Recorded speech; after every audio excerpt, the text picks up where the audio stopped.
Hi, my name is Cleo and I'm a fiber artist. I love watching knitting podcasts, so I decided I want to try doing it myself. Today I'm going to talk about what I'm wearing that I knit, all the projects that I finished in May, the works in progress I have going into June, and then the yarn that I was gifted or purchased, and maybe a few other things. To start, I'll talk about my knitting experience. So I have been a crafter for a long time. I loved making crochet tapestries, and I was going on a train trip in Europe after I graduated college. And I love having something to work with my hands, and I thought that knitting socks would be a good idea. Some people think it's crazy that I started with socks, but for some reason I picked it up pretty quickly. So I started with knitting socks, and that's the project I've made the most of. And since then, I've made a lot of hats and gloves. I've made 2 sweaters. So yeah, I'm a year into my knitting journey, and I'm excited to share what I've made recently. I'll start with everything I completed in May. The first one is the Olga jacket by Petite Knit. I'm so happy with how this turned out. It is my second sweater, but first cardigan, and it's my, I think, second pattern by Petite Knit. I know everybody has different opinions about Petite Knit, but I personally really like her patterns as a beginner. I saw this cardigan everywhere and really love stripes right now, so I decided to cast on. I used Tumalo fiber, the fiber brand from Bend, Oregon. I live in Oregon, so I loved supporting this brand, and I picked it up at the Sacred Sheep Yarn Festival last year in Portland. I used 100% Cornwall wool in the color Rhythm and Blues for the navy blue, and Discontented Winter in the lighter blue-gray. I had a great experience with Tatiana, the owner, and I plan on buying more fibers from Tumalo Fiber. It blocked out really nicely.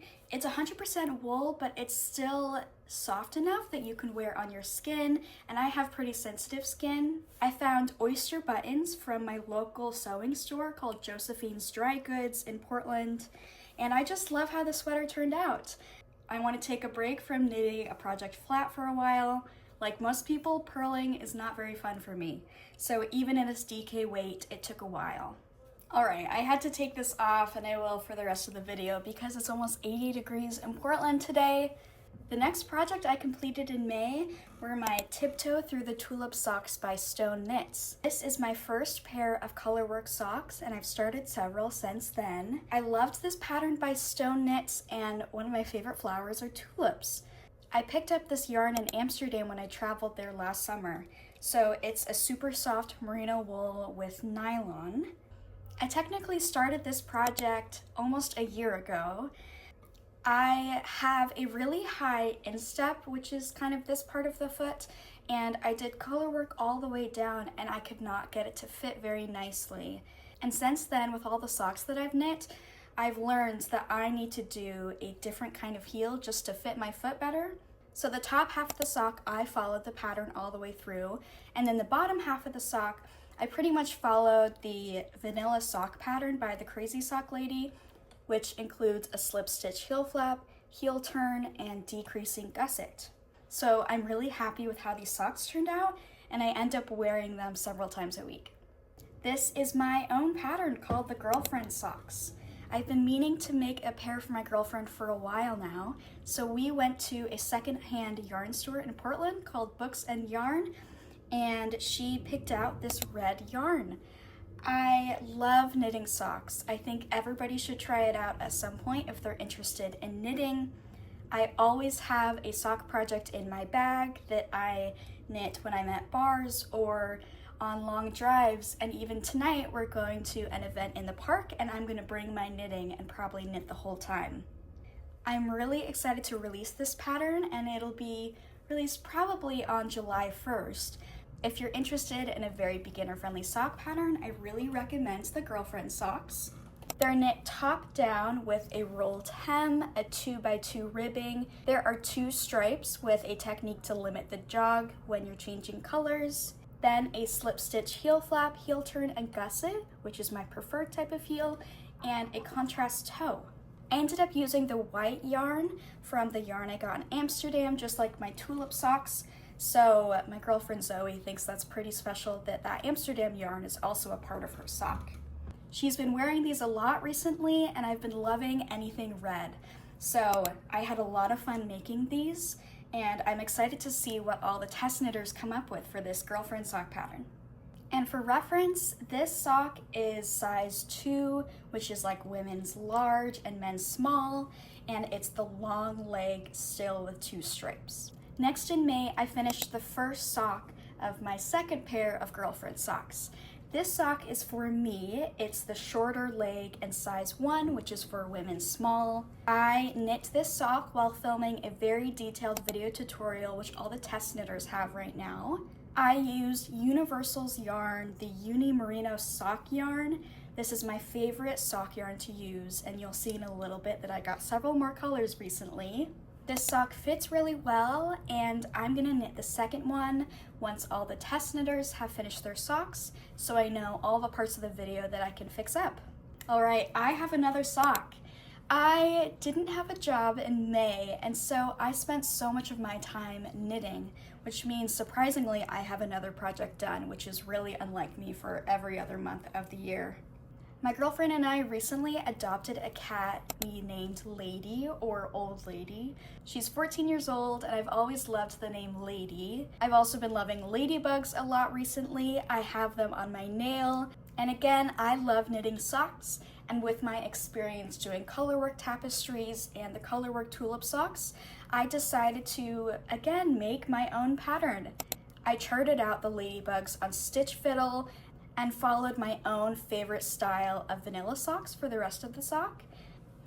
This past weekend, my girlfriend and I drove down to Ashland, Oregon to see her younger sister. We went to a couple plays, and with all the driving and just sitting at restaurants, I knit this whole sock. With all the time I have, this is probably another sock that I'll write a pattern for.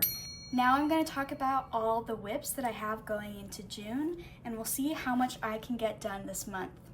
This is the Cloud Tee by Petite Knit, which I think is a very popular pattern. I'm using Pure Silk Fingering Weight, which is made by Knitting for Olive. I wanted something that was very lightweight and good for the hot weather coming up, and I am loving this color. It's taking a long time. I kind of picked out the yarn that I thought was pretty before I picked out a pattern, and I bought the yarn and then thought, oh shoot, I have to knit a whole top in fingering weight. My knitting ladies though think it will be worth it in the end. All I have right now is the back part of the yoke. It's knit top down with drop shoulder, so I'm about to get to the point where I cast on to the front parts until I can connect and go in the round. I think as soon as I start going in the round, it'll work up really quickly. It seems ambitious, but I'm seeing some family during July 4th weekend, and I would love to have this done so I can wear it. This is honestly my priority project right now. I'm gonna bring this with me pretty much everywhere to see how much I can get done. The next whip I have on my needles is another pair of colorwork socks. And again, this is my own pattern. I picked up some yarn this weekend in Ashland that I'll show, and I made this little flower design. It's sort of maroon and pink, and I'm loving the colors of this sock. I didn't really base it off a specific kind of flower, so I'm not sure what the name of this sock can be. If you have any ideas for this just taller purple sock, let me know.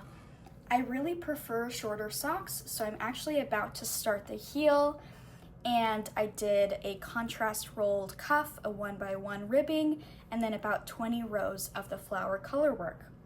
We'll see when I will get back to this project, but I'm definitely going to prioritize the Cloud Tee instead. Okay, I think this is my last whip. This is the Sophie hood by Petite Knit. It was really popular this winter, and I thought it would be a great hood to wear in the colder weather, but it just got warm and I stopped knitting it. I have like 6 inches left, and I keep looking at it in my knitting basket, and I just don't feel like touching it. So maybe at some point I'll get the motivation to finish this because I would love to get my needles back in the case so I can use them for something else. So we'll see how quickly I can get this done. It would be really silly if I go into July with a new knitting podcast and this is not done. Now I'll talk about all the yarn that I purchased or the yarn that I was gifted in May. This is a lot more than usual. And like most knitters, I'm trying not to buy any yarn. I have plenty of baskets filled with yarn, and so I need to really limit the yarn that I bring into my home. I'll start with the yarn that I purchased this weekend. This is all yarn that's Universal Yarn, Uni Merino, and I picked it out at the yarn store in Ashland. I think it's called the Webster's. I got a variety of colors that I felt like would be good to add to my sock knitting collection so I can knit a variety of socks coming up. I got these 3 colors to knit the flower socks I just showed you. With this bright blue here, I want to do like a pottery porcelain inspired flower paired with white. And then this gray color here, I want to do some sort of Cloud City, Portland, rainy weather sock. It'll be a cloud with raindrops with a light blue background. Luckily, they're not too expensive just because it's not that many grams. It was pretty affordable to get all of these colors to add to my collection. The next yarn I picked out for myself is the Knitting for Olive Pure Silk. It's fingering weight, and again, it's for my cloud tee.